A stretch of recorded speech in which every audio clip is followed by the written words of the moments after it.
বাস্তবায়ন হওয়ার আগে বিশ্বের বিভিন্ন এই যে মুসলিম কান্ট্রিগুলো আছে এইগুলোতেও খেলাফা বাস্তবায়ন হবে এমনটা হাদিসে বোঝা যায় না। এই জন্য আমরা যারা বলছি এখন উম্মার অবস্থা ভালো না, সব দেশ থেকে ইসলাম আস্তে আস্তে উঠে যাচ্ছে ইত্যাদি ইত্যাদি, এটাতে অবাক হওয়ার কিছু নাই। সামনের দিনগুলোতে আসছে দাজ্জালের শাসন। কার শাসন? তবে তার পরে আসবে ইসলামী খেলাফত, তার আগে নয়। তার আগে ইসলামী খেলাফত আসছে না। ইল্লা মাশা আল্লাহ, যদি আল্লাহ চান কোথাও হতে পারে, সেটা আল্লাহর হাতে। এই উম্মার এই অধঃপতনের সবচেয়ে বড় কারণ হচ্ছে ঘুম।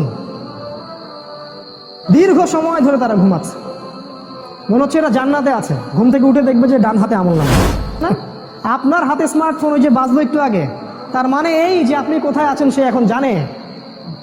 আমি কোথায় লেকচার দিচ্ছি এবং কি লেকচার দিচ্ছি সেটাও সে জানে। আপনার বেডরুমে আপনি কি করছেন সেটাও তারা জানে। স্যাটেলাইট ওদের হাতে। যদি আপনারা শোনেন কিয়ামতের মাঠে, যদি শোনেন কিয়ামতের মাঠে, সব তো স্পষ্ট হয়ে যাবে, হবে না? কিয়ামতের মাঠে যদি শোনেন এই করোনা ভাইরাসটা মানুষের সৃষ্টি করা ভাইরাস, অবাক হবেন না। আপনি অবাক হতে পারেন, আমি অবাক হব। বিশ্বের যে কোনো প্রান্তে তাকাবেন সেখানেই দেখবেন মুসলিমদের রক্ত। কাশ্মীরের দিকে তাকায় দেখেন, সেখানে মুসলিম নিধন হচ্ছে। সেখানে টেকনোলজি এবং ইন্টারনেট বন্ধ করে দিয়ে যুবকদেরকে তুলে নিয়ে গিয়ে হত্যা করা হচ্ছে। মা বোনদেরকে রেপ যে কত করা হচ্ছে আল্লাহ ভালো জানেন, এটা আল্লাহ জানেন।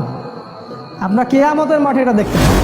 আর আমাদের মিডিয়াগুলা সুবহানাল্লাহ, একটা সময় পর্যন্ত এই যে তালেবানদের কথাই বলছি, একটা সময় পর্যন্ত এদেরকে বলতো এরা জঙ্গি জঙ্গি জঙ্গি ইত্যাদি।